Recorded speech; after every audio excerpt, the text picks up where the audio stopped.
कक्षा 10वीं के सभी विद्यार्थियों, जैसा हमने वादा किया आपसे कि 5 फरवरी के दिन पहला पेपर है आपका, और पहले पेपर में अपन तोड़ मरोड़ कर देते हैं पेपर की, यानी 70 से ऊपर अपन नंबर लेकर आएंगे और अब की बार 90% से ऊपर बनाएंगे। इसी श्रृंखला में एक महत्वपूर्ण पेपर आपका सेट डी है। यदि इसी पेपर को आप सोल्व करके जाए तो 40 से 45 नंबर की जवाबदारी एक ही पेपर से लेता हूं। यदि आप मेरे द्वारा बताए गए 6 पेपर करते हो ABCDEF तो बिल्कुल गारंटेड है अब की बार 90 पार। यदि एक बच्चे को भी यदि 70 से नीचे नंबर आया तो मेरी गारंटी फिर बिस्मिल्लाह खा का जन्म है, कहाँ हुआ था? डुमराव में हुआ था। शब्द शक्ति जो है 3 प्रकार की होती है। मैं क्यों लिखता हूं, इसके लेखक के क्या नाम है? अज्ञे बिहारी किस काव्य धारा के कवि है? तो रीति सिद्ध काव्य धारा के कवि है।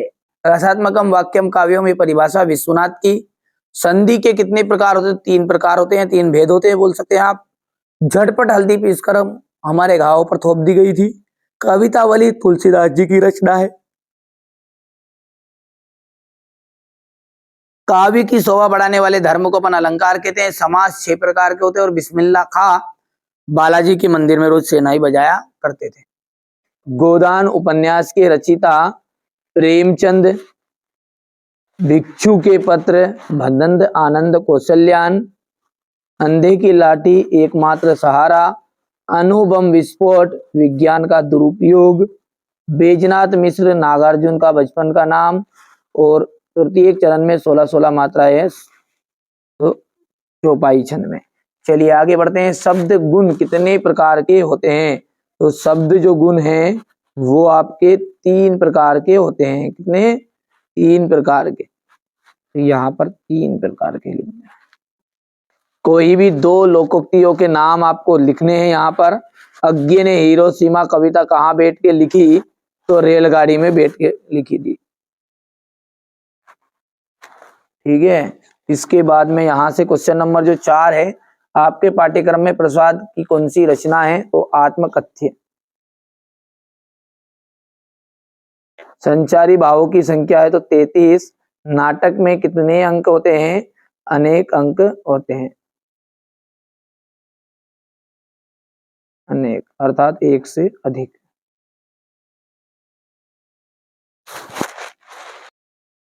यहाँ पर देखिए पहला जो है वो सत्य रहेगा, दूसरा सत्य है। ठीक है। तीसरा आपका राइट रहने वाला है। और परशुराम के क्रोध से लक्ष्मण डर गए, ये असत्य बात है। करुण रस का स्थायी भाव शोक है। ठीक है। इसके बाद में आगे बढ़ते हैं तो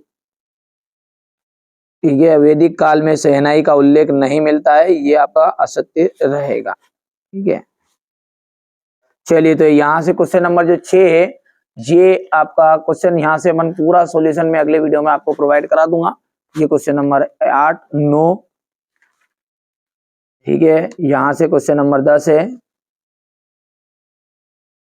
ठीक है। क्वेश्चन नंबर 11, 12, 13, 14, 15, 16, 17 गया। 17 के बाद में ये क्वेश्चन नंबर 18 है। इसका थोड़ा क्वेश्चन नंबर 19 और ये 20। इस आत्मकथ्य में लेखिका के पिता रसोई को भटियार खाना क्यों कहकर संबोधित किया? क्योंकि रसोई में काम करने वाली युवतियों की रचनात्मक प्रतिभा जलकर नष्ट हो जाती। ठीक है। इसके बाद में यहां से देखिएगा, हो गया। आगे की बात करें तो क्वेश्चन नंबर 7 है आपका, हलदार साहब पहले मायूस क्यों हो गए थे? हलदार साहब जो थे वो पहले मायूस क्यों हो गए थे?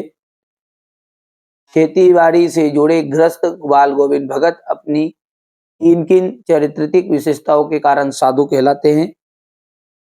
देखिए वे गृहस्थ से जुड़े होने के बाद भी भगत जी का आचरण जो था संतों के जैसा था। वे सदैव सत्य बोलते थे, सभी से 2 टूक बात करते थे, इनके व्यवहार में कोई छल कपट नहीं था, इसी कारण वो साधु कहलाते थे। ठीक है भाई। अब अगला देखिए, राम वृक्ष बेनीपुरी और यशपाल का साहित्य परिचय है। तो देखिए यहाँ से राम वृक्ष बेनीपुरी की आप जीवन परिचय लिखना है आपको।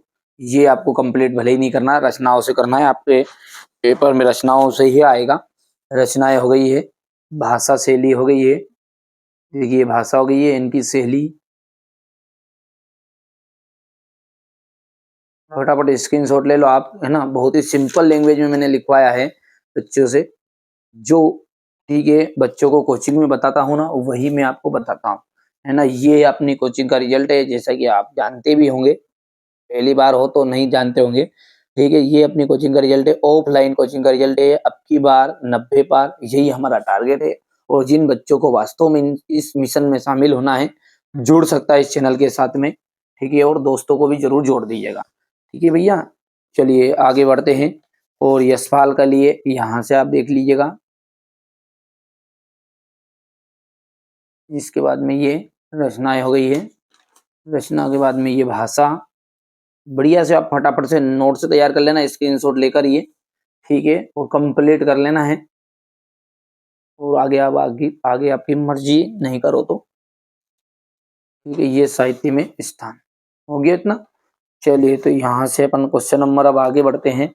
और क्वेश्चन नंबर जो 9 है, उसमें देख लीजिएगा, आपको ये मुहावरा है। ठीक है, और नीचे समास है विद्यालय में। ठीक है, क्वेश्चन नंबर 10 ये इसका थोआ है।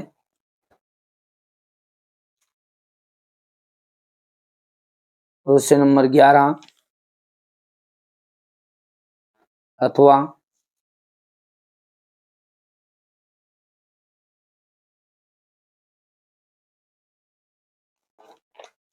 क्वेश्चन नंबर 11 के बाद में क्वेश्चन नंबर 12 जो है ना, तो देखिए तुलसीदास जी का और सूरदास जी का जीवन परिचय से पूछ रहा है। 2 रचनाएं पूछी है, भाव पक्ष और कला पक्ष पूछता है ना। तो यहाँ से देख लीजिएगा, ये आपका रचनाएं भाव पक्ष हो गया, ये देख लीजिएगा। कला पक्ष है, बढ़िया से स्क्रीनशॉट ले लो फटाफट फटाफट, है ना। अच्छे से कंप्लीट करना है, हमारा उद्देश्य यही है कि आप अच्छे अंक प्राप्त करो। ये हो गई शैली, और भाषा शैली में से, और साहित्य में स्थान। ठीक है, इसके बाद में है आपका सूरदास जी का भी है। ठीक है, ये हो गई रचनाएं, भाव पक्ष, कला पक्ष, साहित्य में स्थान। ठीक है, बढ़िया से मैंने कहा ना, बच्चे प्रॉपर जो बच्चे बनना चाहते हैं वास्तव में, ठीक है, तो ये चीजें जो बता रहा हूँ उनको आप अच्छे से कंप्लीट कर लो। बाकी आपको ज्यादा चीजें फालतू चीज पढ़ने की जरूरत भी नहीं है, और समय है भी नहीं पढ़ने का। क्वेश्चन नंबर ये 13 है, ये इसका थोड़ा। क्वेश्चन नंबर 14, यहाँ से देखिए, उज्जवल गाथा कैसे गाऊं मधुर चांदनी रातों की। ठीक है, इसके बाद में यहाँ पर देख लीजिएगा, ये 2 प्रश्न बच्चों ने नहीं लिखे, आप इनको कंप्लीट कर लेना है। ठीक है, आचार्य विश्वनाथ के अनुसार काव्य की परिभाषा होगी, और वात्सल्य रस का ये मिल जाएंगे। बच्चे ने नहीं लिख पाया तो नोट्स में बाकी प्रोवाइड करा दूंगा, यदि आप कहोगे तो भी। छंद किसे कहते हैं। ठीक है, इसके बाद में ये अन्योक्ति अलंकार की परिभाषा है। फिर इसके बाद में क्वेश्चन नंबर ये 16 के बाद में ये 17 है आपका, संत स्मरण और रेखा चित्र में अंतर। बाकी बड़ा करना है, वैसे मैंने इसको डाल भी रखा है, जैसे आप सर्च करोगे ना रेखा चित्र संत स्मरण में अंतर, तो बड़े अंतर आ जाएंगे, 4 अंतर, वो करना है आपको, है ना, 2 नहीं, है ना। यहाँ से देखिएगा, हो गया क्वेश्चन नंबर 17। अब 18वां जो क्वेश्चन है, उसको आप पहले तो स्क्रीनशॉट के माध्यम से आप इसको ले लीजिए। ये देखिए, यहाँ से आपका क्वेश्चन नंबर ये 18 है। ये बढ़िया से देख लो, ये क्वेश्चन नंबर 19 रहेगा, और ये क्वेश्चन नंबर 20, ये क्वेश्चन नंबर 21। ठीक है, 21 के बाद में आपका रहेगा यहाँ से क्वेश्चन नंबर ये 22 है, और ये क्वेश्चन नंबर 23।